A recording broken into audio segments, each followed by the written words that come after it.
আচ্ছা কৌশিক, তুমি আগে এত বড় একটা ভুল করেছো, তারপরেও তুমি এত বড় বড় কথা বলছো। আমি যদি ছেলেটাকে একবার দেখতাম তাহলে তো একটু জাজ করতে পারতাম না ছেলেটা ভালো না মন্দ। বললাম তো, জাজ করার কোনো দরকার নেই, সমস্ত জাজমেন্টের ঊর্ধ্বে ছেলেটা। তুমি কি ভাবছো? হ্যাঁ, ছেলেটা সমস্ত জাজমেন্টের ঊর্ধ্বে। ওরকম ছেলে তুমি ভূভারতে একটাও পাবে না। ছেলেটা অসাধারণ। আমি ভাবতেই পারছি না কৌশিক, আমি ভাবতে তো চাই, আমি তো সেই জন্যই ছেলেটাকে দেখতে চাইছি। আর তুমি কি বলছো যে আমাকে দেখলে ছেলেটি বিয়ে করতে চাইবে না? এটা হ্যাঁ বলছি তো, আমার সে সন্দেহ আছে। দরকারটা কি বলো তো? আচ্ছা, এটা কি বলছো? তা বলে ছেলের পরিবার মেয়েকে দেখবে না? দেখেছে, বহুবার দেখেছে। মানে কোথায় দেখেছে, কখন দেখেছে, কিভাবে দেখেছে? আরে আমি বলছি না জুই, ছেলে আমার পরিচিত, ওর বাবা আমার খুব ভালো বন্ধু হয়। আর ছেলে অনেকবার দেখেছে, এই গুনগুন হসপিটালে যায়, এসব করে, এখানে দেখেছে, অনেক জায়গায় দেখেছে, প্রচুর দেখেছে। ছেলের খুব পছন্দ হয়েছে, ওর চিন্তা করার কিছু নেই। ছেলে বিদেশে থাকে, মাত্র 10 দিনের ছুটি নিয়ে এখানে এসছে, তো তাই জন্যই বিয়েই 10 দিনের মধ্যেই করে নিতে হবে, তারপর ও বিদেশে আবার চলে যাবে। তো হাতে সময় টময় একদম নেই। ওকে আমি ছবি টবি সব পাঠিয়ে রেখেছি, ছেলের খুব পছন্দ হয়েছে গুনগুনকে। ওইসব নিয়ে চিন্তা করিস না, ছেলে ইলিউশনটা ভাঙতে চাইছে না। ইলিউশন? কিসের ইলিউশন? আরে ওই বলছি যে আগে দেখা করা, আলাপ করা, একটু অন্য ধরনের ছেলে। এই ছেলেটা অসাধারণ, বলছি না। দাদা, ওদের সঙ্গে আমাদের এত দিনের এত সুন্দর একটা সম্পর্ক শুধু তোমার খেয়াল খুশিতে ভেঙে চুরমার হয়ে যাচ্ছে। তুমি আরেকবার ভেবে দেখো দাদা। হ্যাঁ, আমি তোমাকে আবার কথাটা বলছি। আমি জানি যে তোমাদের আমার কথা খুব অপ্রিয় লাগছে শুনতে, কিন্তু কি করব বলো? কি করব আমি তো গুনগুনের স্বার্থের কথা ভেবেই বলছি। কিন্তু গুনগুন তো ওখানে থাকতে চায় না। ড্যাডি, তুমি বারবার কেন এক কথা বলছো আমি তো বুঝতে পারছি না। আমি তো বলেছি যে আমার শ্বশুরবাড়ি নিয়ে কোনো প্রবলেম নেই, আমি তো চাই ওদের সাথে থাকতে, শুধু আমি ওই ক্রেজিটার সাথে থাকতে চাই না। সেটা হয় না মা, ক্রেজি তোমার বর, তুমি ক্রেজির সঙ্গে থাকতে চাইছো না, এদিকে তুমি শ্বশুরবাড়িতে থাকতে চাইছো, যেহেতু সেখানে আনন্দ হয়, ওরা তোমাকে খুব ভালোবাসে, হই হুল্লোড় হয়, সেই জন্য। না, সেটা হয় না মা, সেটা ভালো দেখায় না। এরপর তুমি যদি তোমার শ্বশুরবাড়িতে যাও, তাহলে ওরা কি তোমাকে ঢুকতে দেবে না? তুমি যদি থাকতে চাও, ওরা কি থাকতে দেবে না? সেটা হবে না আমার মনে হয়। না না না না, কখনো না। আমার মেয়েকে ওই বাড়ির সঙ্গে আর সম্পর্ক রাখতেই দেব না আমি। দেখো, তোমার একটা কথা বলি, তুমি কি চাও না চাও সেটা বড় কথা নয়, এখন গুনগুন কি চায় সেটা সবচেয়ে বড় কথা। দেখো, এই বিয়ে নিয়ে যত দৌড় ঝাঁপ, এখানে যাওয়া ওখানে যাওয়া, যা যা করনি সমস্ত আমি করেছি। বিয়ের দিনকে যা করার তোমরা করবে, আর বিয়ের দিনকে একদম জামাইকে দেখতে পাবে, জামাইয়ের পরিবারকেও দেখতে পাবে, তার আগে দেখতে পাবে না। তার কারণ হচ্ছে গুনগুন ছেলেকে দেখতে কোনো ইন্টারেস্ট নেই, গুনগুনের ছেলেকে দেখবার কোনো ইন্টারেস্ট নেই গুনগুনের, তার পরিবারকে দেখারও গুনগুনের কোনো ইন্টারেস্ট নেই। অতএব এই কথা আর যেন না উঠে, মিটে গেল। আচ্ছা ঠিক আছে, বিয়ের তারিখটা সেটা জানতে পারি তো? আরে আগে ডিভোর্সটা হয়ে যায়, কাল পরশুর মধ্যে যদি ডিভোর্সটা হয়ে যায়, তাহলে বিয়ের ডেট আমার ফাইনাল করা আছে। কত? 10 তারিখ। 10 তারিখ? কেন মা, 10 তারিখ কি? 10 তারিখেই তো আমাদের অ্যানিভার্সারি।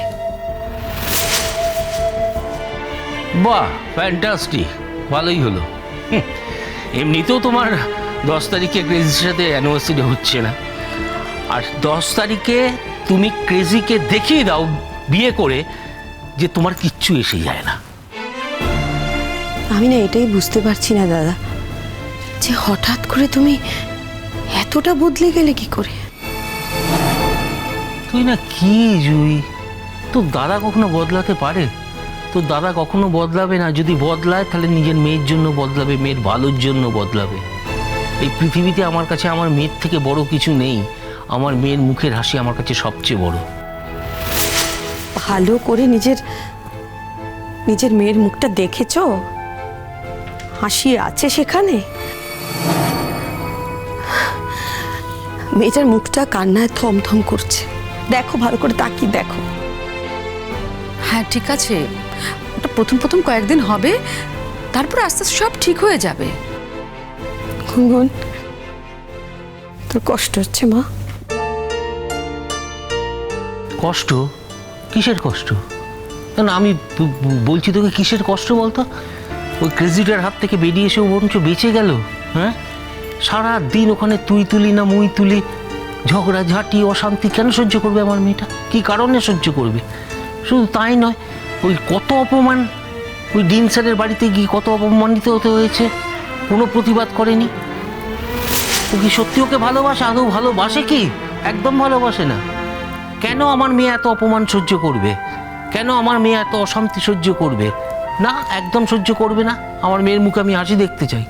আর তাছাড়া ও তো এমনি, গুনগুন তো এমনিতেও সৌজন্যকে কখনোই পছন্দ করেনি। ও তো প্রথমেই শর্ত দিয়েছিল যে ও যদি পরীক্ষায় যদি ফার্স্ট ক্লাস পায় তাহলে ও বাড়ি থেকে চলে আসবে। তাই এসছে। কি মা বলো, তুমি বলোনি আমাকে?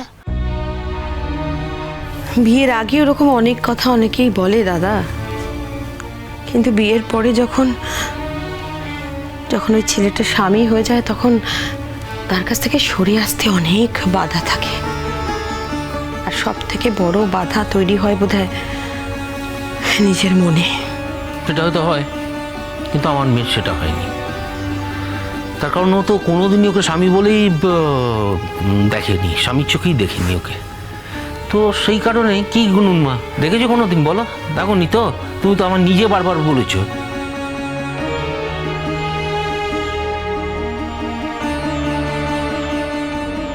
কি করব বল? আমি কি করব? আমি বড্ড অসহায় জানিস তো। আমি শুধু তোকে এটাই বলেছিলাম, তুই যদি নিজে থেকে ও বাড়িতে চলে না আসতিস তাহলে কেউ তোকে ও বাড়ি থেকে জোর করে নিয়ে আসতে পারতো না গুনগুন। তুই আর এই ব্যাপারে ইন্ধন যোগাস না জুই, বরঞ্চ ওকে বিয়ের ব্যাপারে তৈরি কর। আমি হার্ড অ্যান্ড সোল চেষ্টা করছি যে 10 তারিখের মধ্যে 10 তারিখেই যাতে ওর বিয়েটা দিয়ে দেওয়া যায়। আর আজকালের মধ্যে ওর রেজাল্টও বেরিয়ে যাবে।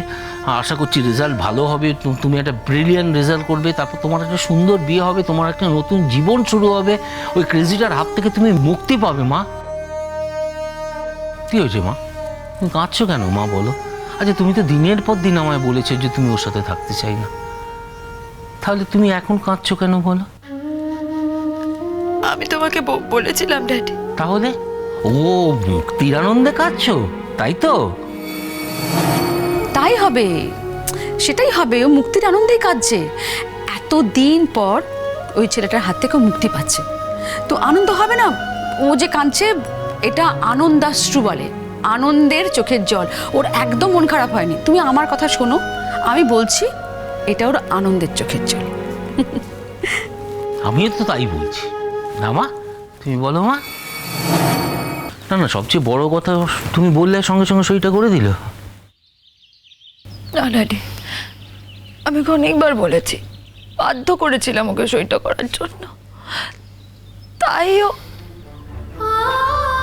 কিন্তু ও যদি তোমাকে ভালোবাসতো তাহলে কেউ সইটা করতো বলো তো? তুমি সই করতে গেলেও তো বাধাটা দিত তোমাকে।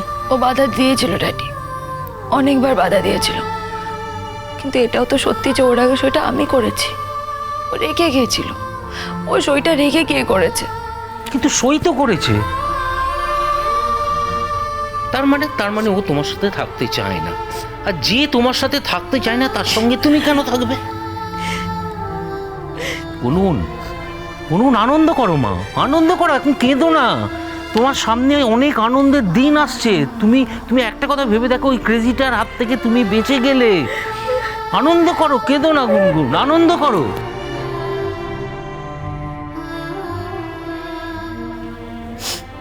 দাদা, এখন একবার নিজের মেয়ের মনটা বুঝে দেখো দাদা।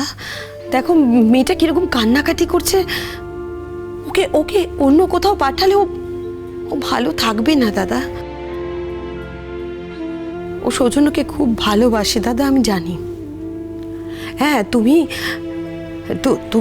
এখন আর কিছু দেখতে পাচ্ছ না, তুমি হয়তো অন্ধ হয়ে গেছো, কিন্তু আমি এটাও জানি যে আমার গুনগুনকে সৌজন্য খুব ভালোবাসে।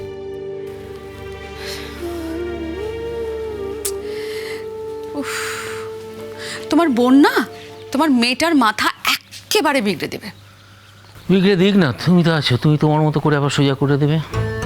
করবই তো, সোজা আমি করবই। তুমি কি বললে? ফ্যামিলিটা খুব মানে বিরাট একটা ফ্যামিলি, আর ছেলেটাও নাকি তুমি বলে না দারুণ ছেলে। ইস, আমার কত দিনের শখ ছিল না এরকম একটা দারুণ ফ্যামিলিতে আমার মেয়ের বিয়ে হবে। I am so happy today. সেটাই তো করলাম। দেখো, ভালোবাসি না যতই বলি না কেন, আমি কিন্তু সত্যিই তোমায় ভালোবাসি। বাবা, লজ্জা পেয়েছে।